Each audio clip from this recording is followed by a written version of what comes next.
Coming to you live from Skywalker Studios. Choo. Giving you the real surrounding the Dallas Cowboys from news, updates, rumors, transactions, takes, and more. Strap up and get ready as we take you into the Dallas Cowboys universe. I love you, Skywalker. I think you're one of the greatest young cats in the game. When somebody come into the town, when a gunslinger come into the town, we calling you because you're going to challenge that gunslinger. You're listening to the Skywalker Show podcast. Here's your host, Skywalker Steele. Y'all hear it? Come on. What up, Big Game James? Oh man, you already got me cheesing over there with that live old wild shit that you putting on, man. Hey man, you know how I do, brother. You know how I do. Hey, we already know, dog. You never cease to amaze me. It's just every time I sit there and think, man, what the hell you gonna do? You come with some more. Yo got fire. Yo got flame. Yo got flame. Yeah, man. I was sitting here thinking earlier today. I said, let me spice it up a little bit. You know how I spiced up just a little something. And I came up with a little something different for you guys. So hopefully y'all like that little introduction. Uncle Charles, when Uncle Charles see that, man, he's going to lose. He gonna go. He's gonna go nutty. He be like, oh no, you didn't, Skywalker. Oh no, you didn't, Skywalker. Hey, listen, I got a little segment I'm gonna start doing too. Story time with Uncle Charles, because he always got a story to tell. He got great stories to tell. Always got great stories to tell, and I'm gonna have some of those he play for you. But listen, man, how you doing tonight? I'm doing great. You know what I'm saying? I didn't go to the gym today because I killed myself, but I got my good push-ups in, gave my good drink. Boothday made a great drink. Was just here chilling, seeing some crazy stuff that popped up, and then you came in and said, "Hey, dog, we need to talk." Yeah, I was just chilling, minding my damn business, and shit came up, shit popped up, news popped up, and I was like, should I address this? So I kind of addressed it a little bit on Twitter, but I ain't addressed it enough, right? It's not enough for me. I said, we need to talk about this on air, man. We need to talk about this on air. So I said, you know what? What better person to do it than my guy, Big Game James? I mean, you know how we do it. I mean, so it's never a dull story. It's never a dull night, never a dull day with Dallas, especially now with this Dak thing. It's just something's always circling around him nowadays. It is, man. At first, it used to be Zeke, right? It used to be Zeke. Now it's Dak.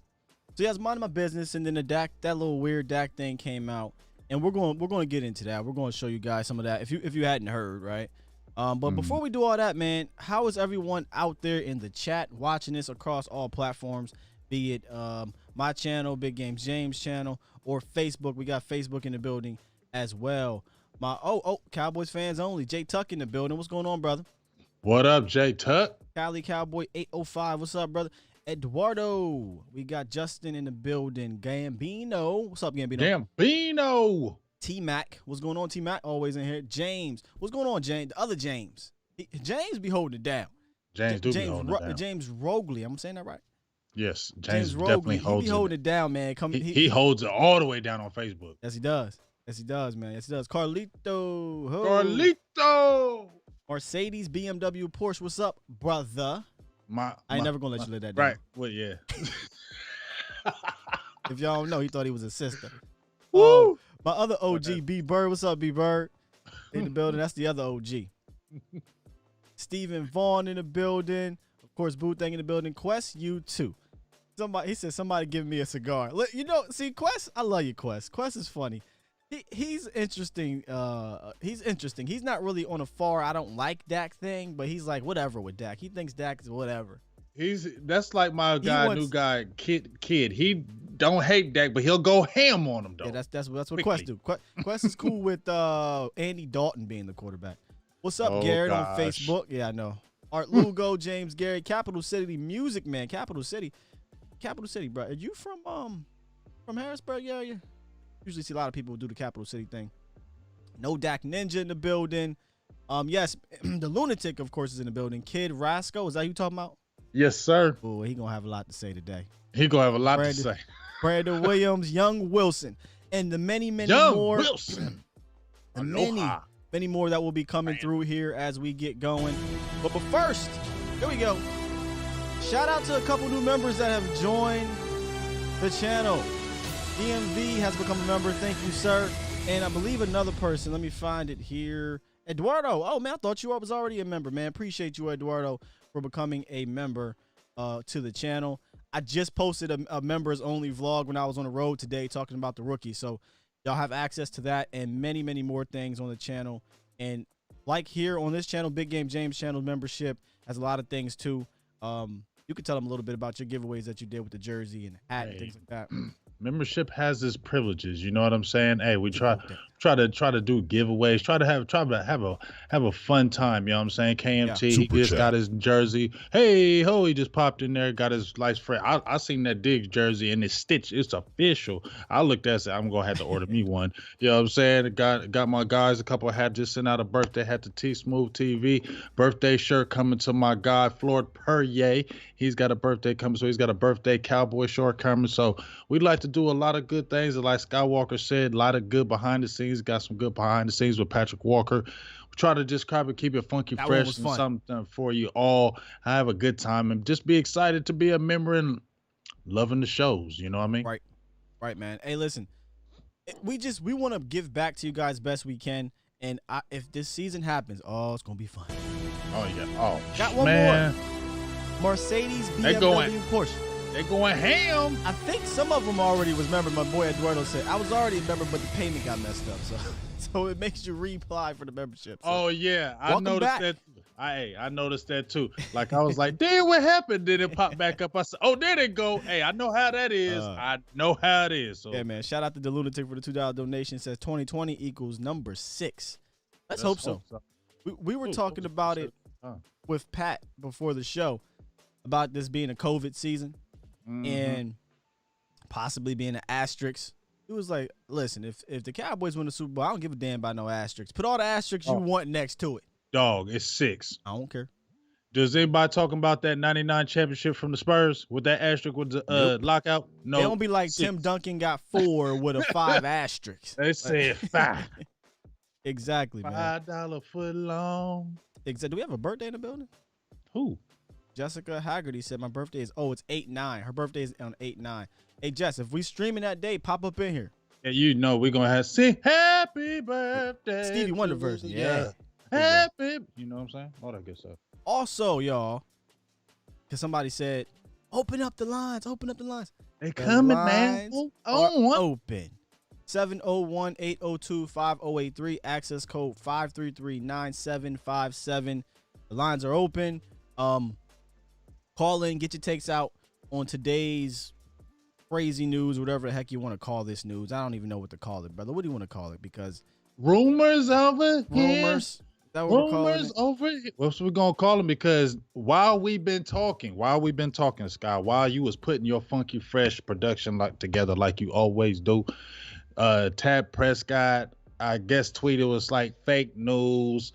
I guess they now been trying to say that it was nothing really real about what he was saying. But we might not say that Dak wants out, but let's not act like Dak don't have some kind of feelings toward not being signed full time. Sure. Jay Farm, what up, Jay Farm? Jay Farm in the building. He said Dak Prescott had time today for Brian Broaddus. Hey, Dak Prescott did have time today, man. Hey, Tad don't play around no more. Ever since No. he got that one tweet out, he been going ham with them fingers. Yeah, and so we're going to get right into that, but before we do, where's it at? Where is that here? I had a commercial up here. Before we get into that, I want you guys to know that I am doing a promotion with the t-shirt company here, 500level.com. Let me see if it. There we go. 500level.com, where you can go on there. I had a cool CD Lamb shirt. I was gonna wear one today. I had some other shirts. Like that CD Lamb shirt. That shirt was banging. I wanted to tell you that. Yeah, man, go on there, man, and get that I'm joint. gonna holler at it because that shit was hard as hell. 20% off, man. Yeah. With the discount That code shit is Steele nice. 20. There's a couple other ones they got. I got a Dak one too, and I got a ton of wrestling ones because y'all know I love the wrestling. So yeah, so make sure y'all go check that out. On the 500level.com. They got more than just Cowboys gear. They got all types of crazy gear if y'all wanted to really, really check out that gear. So listen, I'm going to go ahead and play this Brian Broaddus thing. Y'all let me know if y'all can hear this or not. Sometimes I asked another coach. I said, what about Dak? Do you think he wants to be here? And he said, at this point, no, I don't think so. However, he will not say it or show it. The kid is a stud and is mentally strong. So the attitude is that, maybe this is a situation that, with Dak, he's to the point where I don't think that Dak is upset with the coaches. I think that Dak was disappointed that Garrett got relieved of his job. Is how I'm reading some of this stuff. Whoa. Let's pause that real quick. Remember when we had on, what's the cat's name? Philip Tanner. Yeah. Remember that big game? Mm-hmm. This shouldn't come as a surprise because a lot of people are like, oh, Dak Prescott wanted Jason Garrett, yada, yada. Philip Tanner said that there was people crying at the end of Jason Garrett's speech because they knew. There was people emotional about Jason Garrett leaving. And this is the thing about Jason Garrett. We may not like Jason Garrett as fans, as a coach, but Jason Garrett, the man, the person, was beloved in Dallas inside that locker room. Am I wrong? No, I will definitely say everybody loved him as a person. There's not one bad word has ever been spoken about Jason Garrett as the person, for real. But at the end of the day, Dak, for real. Yeah. But you know what? I'm not trying to be funny, but maybe reason why some of them were crying is because now guess what? You're gonna have a new coach, you're gonna crack that whip. It was crying tears of joy. Tears of damn, I don't come back. We had it good with Garrett. Now you're gonna have to work. Wow. All right, let's pick it back up to what Brian was saying. You're lowballing me. You fired my coach. You always had my back. Right. And, maybe I'm starting to lose a little bit of faith that you guys are winners. Yeah. Do I have all that right? I'm losing faith, kind of like how Aikman has lost faith in the competency of the front office. Right. See, that's where I think that, to me, Dak, the coaches were talking about, hey, Dak got affected when Garrett was up there after the Redskin game and giving that tearful, these are my guys, they worked hard. He was affected by that. But, and maybe this is, like I said, I think that the more about the front office, I think Dak is more hurt with the front office than he was by, and, we've all kind of talked about, we want to see Mike McCarthy coach and work with Dak Prescott. We want to see him grow. We want to see him get better. Yeah. And maybe he can. Well, so yeah, man, there you have it, bro. How you feel about that? I mean, I know I guess to me it backs up what Dak for his love for Garrett. You know how many times that we always said Dak was the good soldier. He's never going to say anything bad about Garrett or anything, and it sounded like he was almost like the robot too.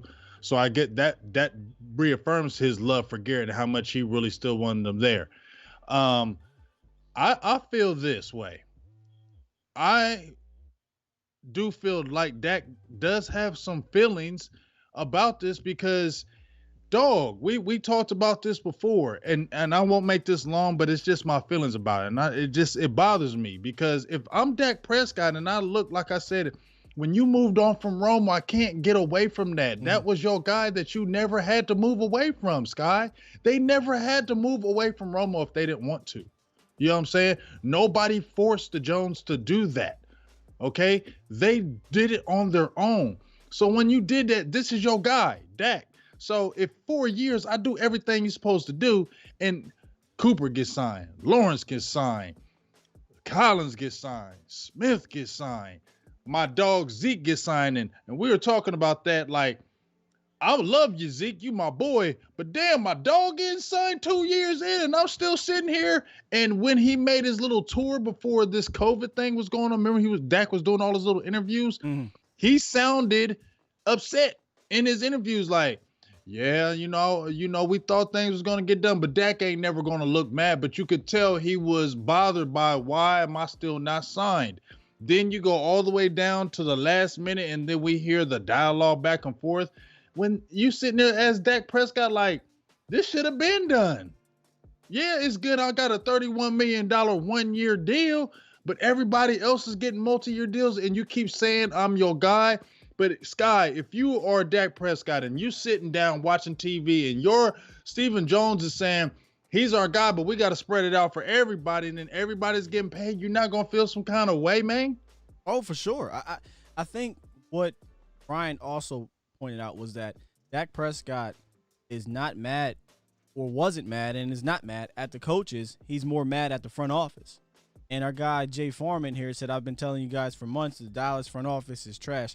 I don't think anybody in Cowboys Nation is going to argue that the front office is not adequate.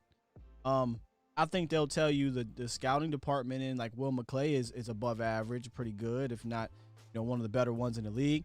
I think now a lot of people will tell you that the Cowboys coaching staff is, I think, above average, pretty good.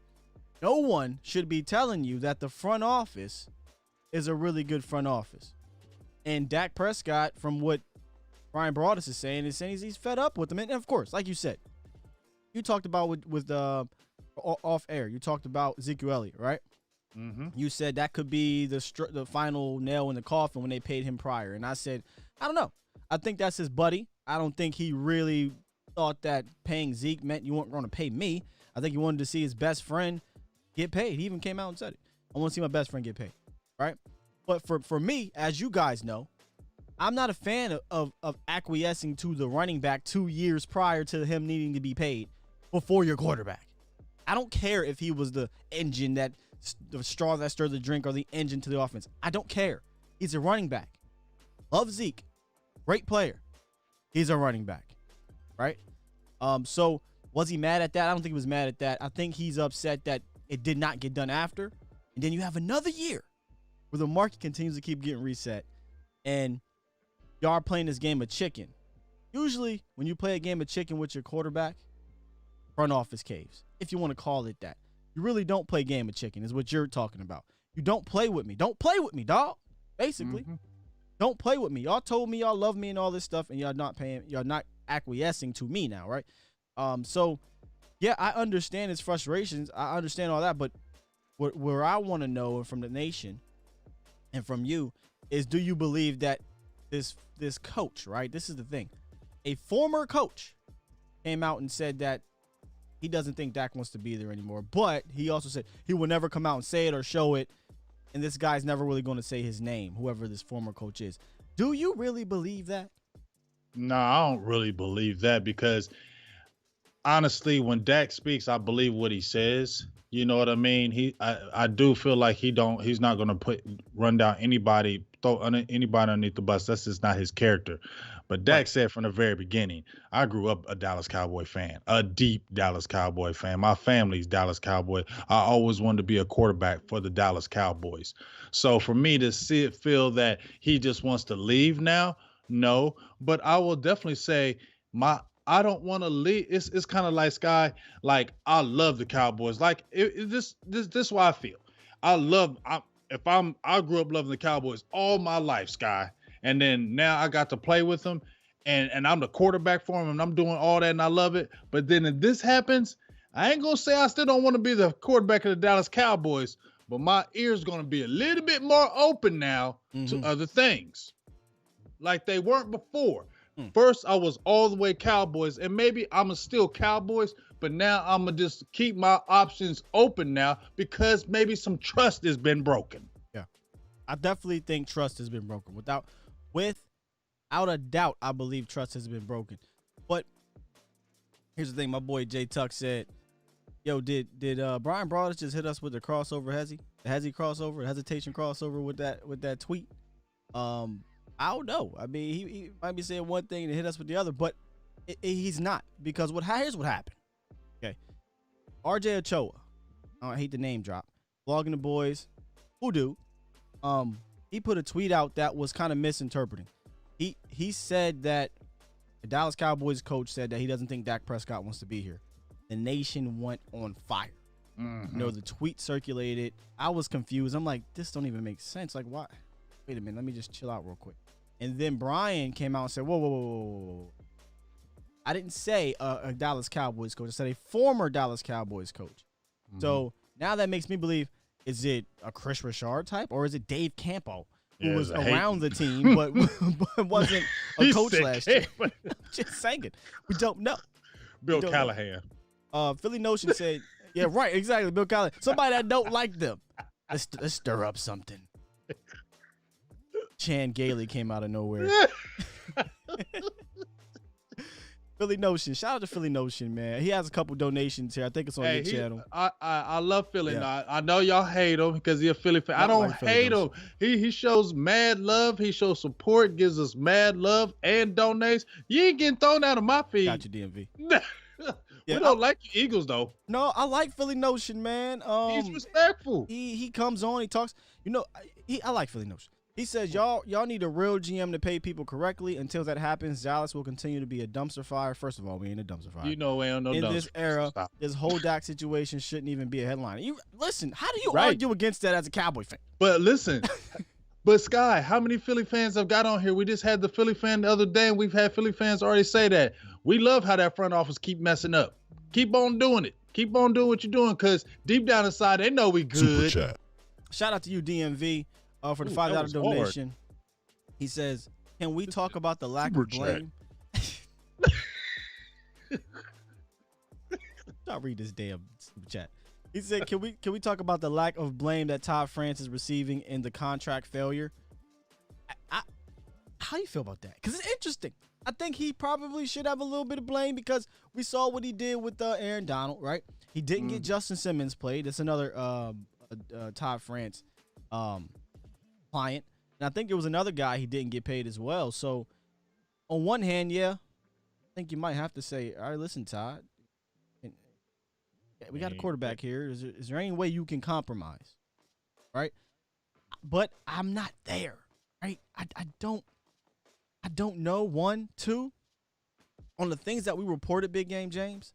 Right. We were reported for so long 106, which this is what Patrick Walker confirmed. The guarantees 106 with the willingness to come up to 110, but the APY, the average pay per year, at 35. Technically, 106 at 35 is below market value. You might say, what do you mean? That's Russell Wilson. Not. It's lower than Carson Wentz in regards to the guarantee. It's lower than Jared Goff in regards to the guarantee. And then spread out over 5 years, it's lower percentage-wise than Ryan freaking Tannehill. So, on one hand, while you want Todd France to just say, come on, man, get something done for your client, the other hand, as Todd France, if you take a deal at the quarterback position with a quarterback in his prime, who's a Pro Bowl quarterback, who came off a career year, who's in his prime, like I said, who's 26, 27, if you take a below-market value deal, how many more quarterbacks are you going to get, right? Are you going to get clients to come to you to say, dang, dog, you got a guy who is the perfect point in time to really kind of hit above that market value, or get paid at the market value, and you didn't get it done? Do I really want to sign up to that?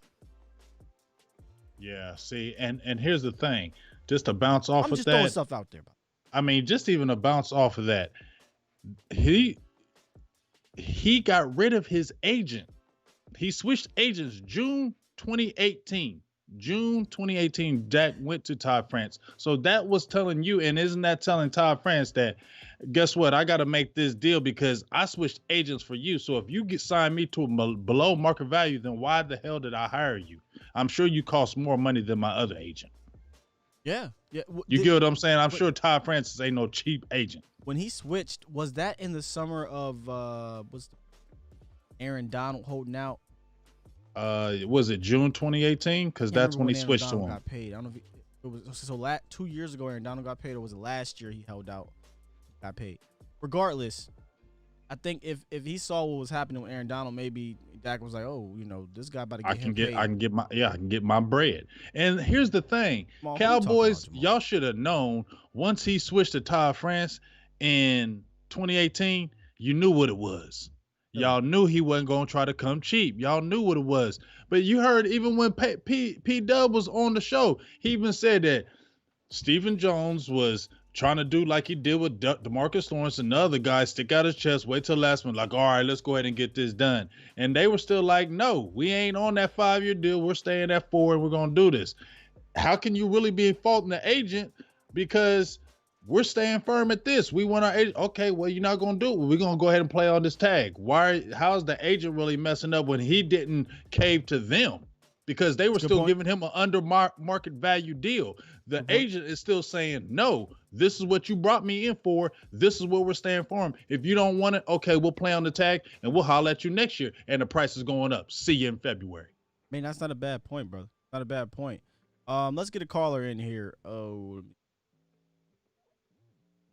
214. Are you there, 214? I am. What's going on? What's going on, man? How are you? Welcome to the show. You are live.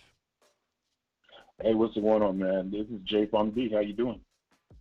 Hey, what's going on? We good, Can you man. hear me? Yes, sir. Yeah, we hear you real good. Perfect. I know Big Game James can't necessarily hear me, though, right? Yeah, I can hear you perfectly.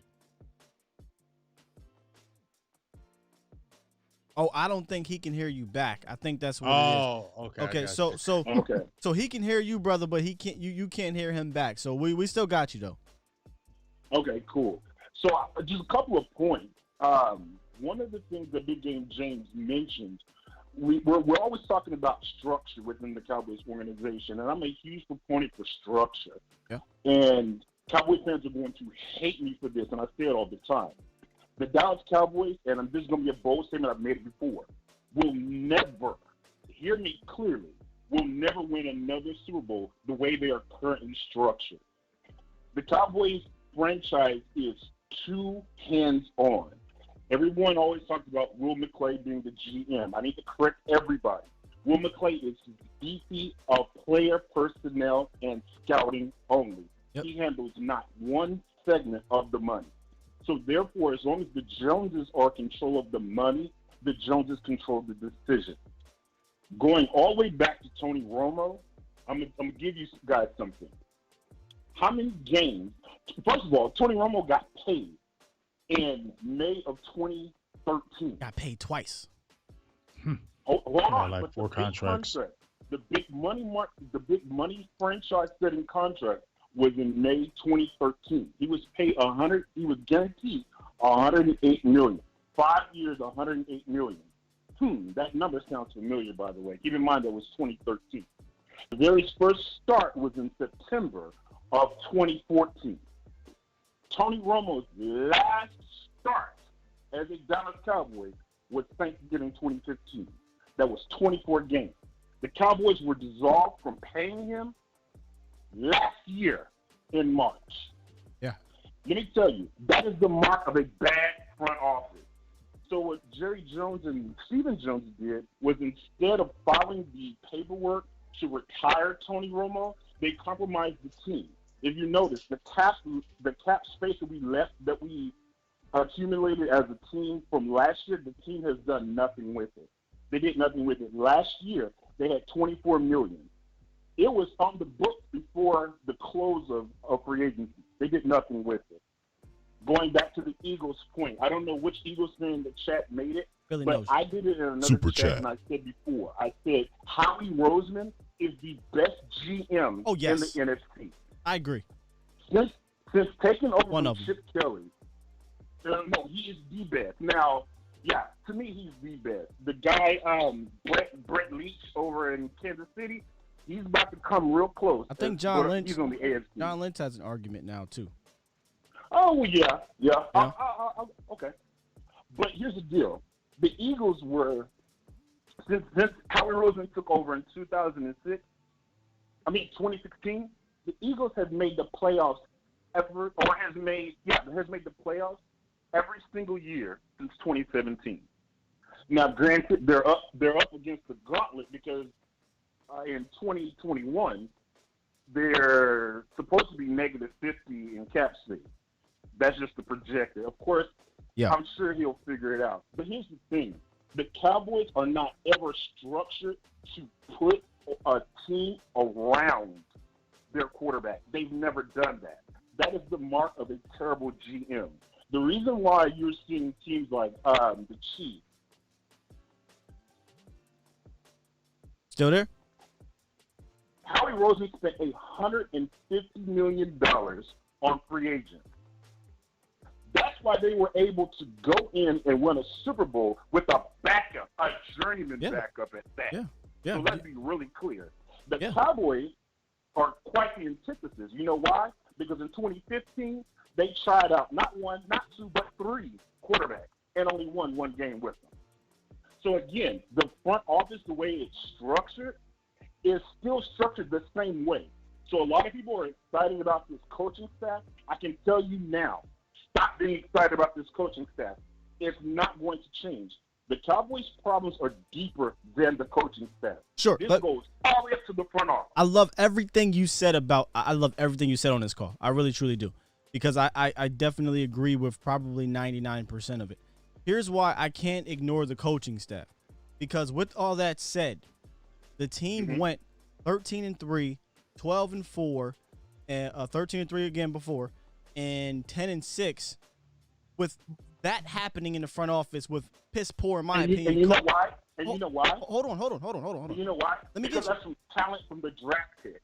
Listen, that's part of what I'm saying here. So while all that, I 100% agree. They do not know how to use the cap. They do not know how to mitigate the money towards the players on the team and going out in free agency and getting players.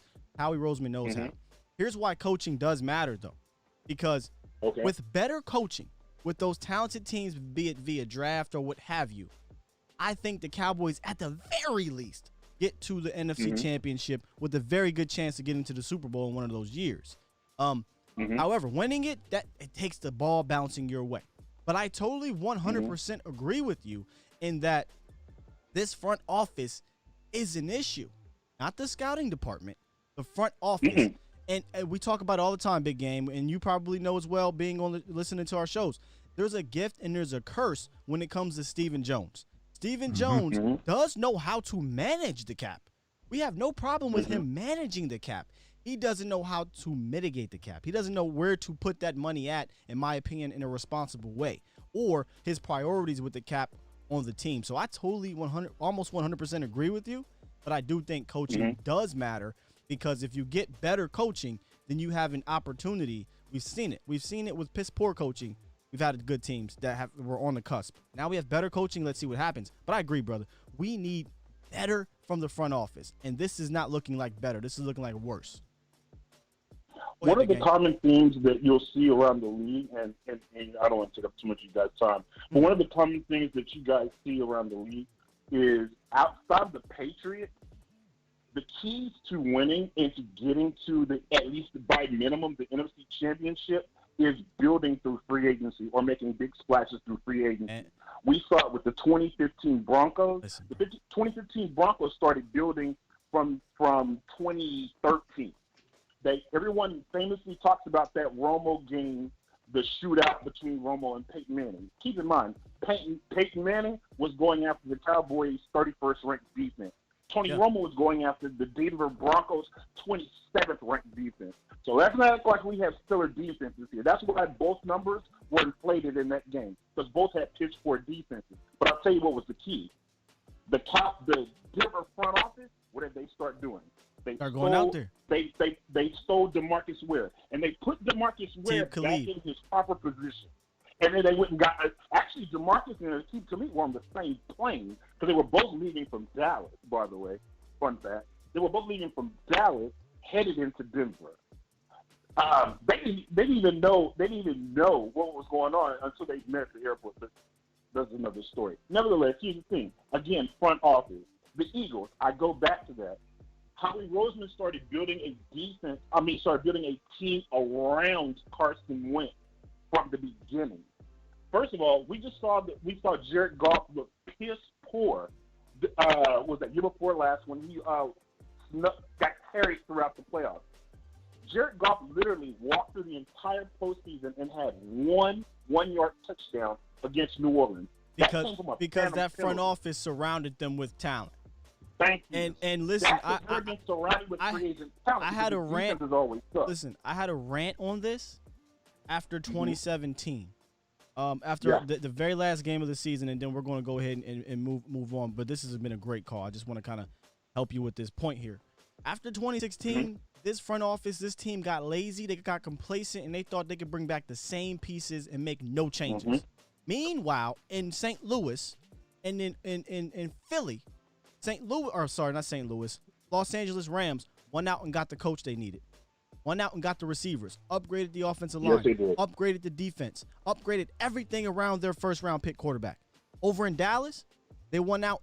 Over in Philly, they went out and got multiple wide receivers: Torrey Smith, Alshon Jeffrey. They went out. I believe is that the year they drafted? No, the following year they drafted Goddard. They went out and got Jay Ajayi in a trade, who we kept screaming for because Ezekiel Elliott was going to be suspended. They went out and upgraded the front line, got tons of players to play that front line, which is why they were able to get away with a bad secondary. But even then, they went out and got Darby or the cat from Buffalo. They went out and made the aggressive moves to police people around their franchise quarterback. What did Dallas do? They brought back Terrence Williams. They brought back Dez Bryant. Love you, Dez, but he wasn't the same guy. They brought back Cole Beasley. They brought back Jason Witten. They didn't upgrade the guy behind Ezekiel Elliott. They didn't upgrade the defense. They did nothing. And they gave Dak Prescott more on his plate. And what did he do when Zeke left? He struggled. A second-year quarterback, fourth-round pick, struggled when his best players went down. Sean Lee, Tyron Smith, Ezekiel Elliott. Oh, my gosh, are we shocked? Apparently the rest of the world was. Great call, though, brother. I appreciate you. What's your name again? This is Jay Farm D, brother. This is Jay Farm? Yeah, I'm like, what are you talking about? I couldn't understand the first time. I know. I was like, I said it, and you was just all normal. I was like, damn. With Jay. Like I said, I had to call today. You guys are doing a great job. I just chill out in the skybox when I'm on your channel, man. Cool, I Jay. appreciate you, man. I appreciate you and Big Game James. Appreciate what you guys are doing, man. I appreciate you. You grinding, buddy. Yes, we are, man. We ain't done yet. The grind just starting, brother. Appreciate you, man. That's it. All right, man. Yeah. Great call. Man, Jay need to call in more. I know he be in these chats. That's why I was sitting there thinking like, damn, you ain't know who it was, but that's why when you came in, I was like, okay. I thought he said something from NC. Oh, he said James Farmer D. I said, okay, you feel me? Hey, but just to kind of bounce off what he's saying, I think the biggest thing when he's talking about those years that when we said we didn't get aggressive, I think it's one of the things that when we talk about the gift and the curse with Stephen Jones, I think it's a little bit of the arrogancy he has that it's our way or no way. And just kind of like Jason Garrett. Remember how Jason Garrett was like, we're going to do it this way no matter what, and we're going to this is the way we're going to do it. And that was the problem. What would we talk about? Adjustments, right, Sky? Yeah. Adjustments, Sky. And that's what we're talking about. Stephen Jones. Yes, you can do this with the cap. You're doing great with the cap. But it's okay. If you sign him to that 4-year deal, was it really going to kill the cap? No, it wasn't. You get what I'm saying? You don't have to be arrogant. And that's the problem. When those other teams said, you know what, bump that. We need to win, and we need to win now.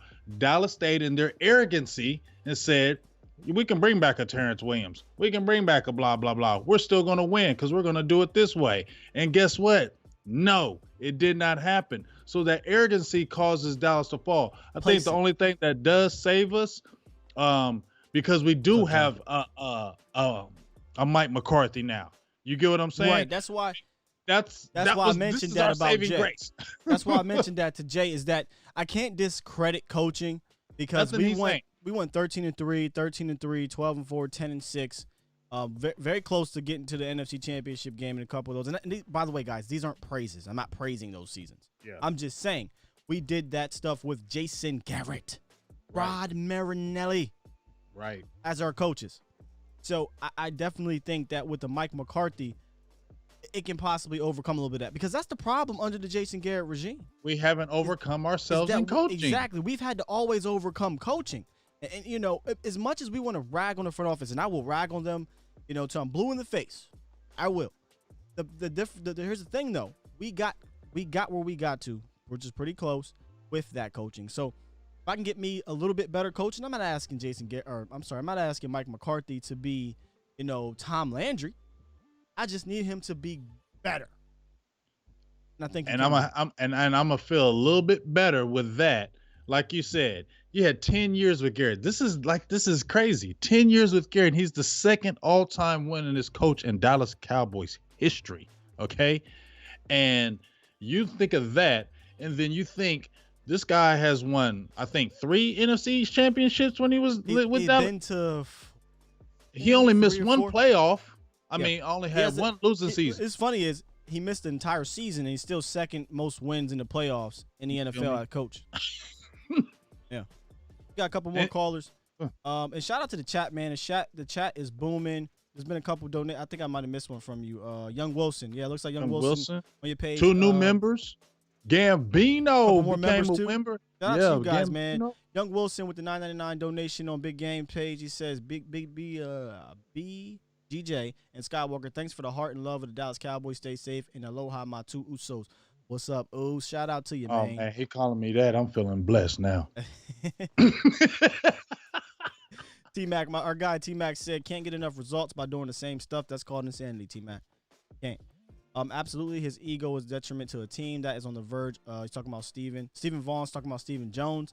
And, yeah, I totally believe there is an ego issue in regards to Stephen Jones. And Law likes to talk about it a lot with the Deion Sanders thing. He didn't even want Deion. He didn't want Deion, and his dad did. And, you know, fortunately, his dad went out. And that's the thing. We talked about it with Patrick Walker. This is more of Stephen Jones now than it ever was. Ever. Yes. Ever. Another new member. Yes, sir. The members and donations is rolling in today, man. I love when I see new members. Oh, my goodness. Appreciate you guys. I love it. Shout out to Harlan K. Jones. I always got to shout out Facebook because I'm still working on being consistent on Facebook. I'm always on here with the YouTube community. But shout out to Facebook. Harlan K. Jones says, it was a lack of coaching. 13-3, 12-4, and even 10-6. Come on, man. Yeah, man. When you got talent like that, wait, I'm not sure if he's, I don't know what he's saying at the end. When you got talent like that, you got 13-3, 12-4 talent. You can't get to the damn NFC Championship game one time. If I'm not mistaken, go back and look at this. Stevie is good at it. Jay is good at it. Cowboys Network is good at it, which, by the way, shout out to Cowboys Network. The phone lines are brought to you by Cowboys Network.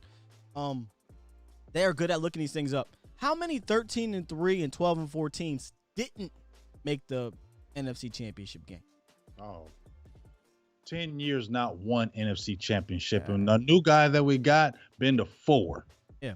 Let me get another OG in the building, man. This is my guy here, B. Bird. What's up, B. Bird? What's happening, man? How y'all doing? How y'all doing tonight, man? Oh, we're doing great, man. We figured we come on here and chat it up with you guys and hear what you got to say, because I know y'all got some good stuff to say. Definitely you. You always got some good stuff to say. Well, I appreciate it. I want to give you an analogy right quick, man. So, you know, so you're going along, you meet this girl, you start dating her, y'all get serious, y'all move in together. Mm-hmm. But then y'all come into an impasse where, you know, there's a disagreement that y'all just can't get past it.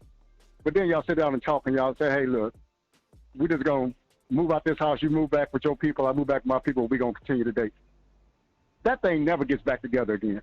And what I'm trying to tell you, man, is I told you this before. Ooh. I don't see Dak signing. I do not see him signing long-term here. And the reason why is you can go back in the history of this tag. It's been 2 people, Drew Brees at San Diego and Kirk Cousins, and they neither one of them signed with their team again. It's because it really is a disrespectful thing, and it's also just saying that you're not totally in on this quarterback. And so what I'm saying, man, is I just don't see. I see him maybe playing on the tag next year. It's not going to be easier for the Cowboys to sign him next year. No, we're not. So to me, you would have to get this thing done this year, man. And one more, and another thing, man, before you comment, is don't take lightly what Dak brother said after the franchise tag was applied and that deadline move by, when he said that he's no longer a Cowboy fan and this, that, and other. He never was, and after this he won't be. Dak is well put together. He knows how to handle himself in the press and all that kind of stuff. But I could tell you that the brother, to me, kind of resembled what Dak was thinking at that point in time. And we kind of brushed it up under the rug. That's just old crazy brother. Everybody got one in the family. Nah, Dak ain't feeling this, man. And then with this thing come out today, and I know it's not substantiated by a whole bunch of, follow-up press or whatever, but I think where smoke is fire on that thing, man. And let's just see if we're back here. I'm just double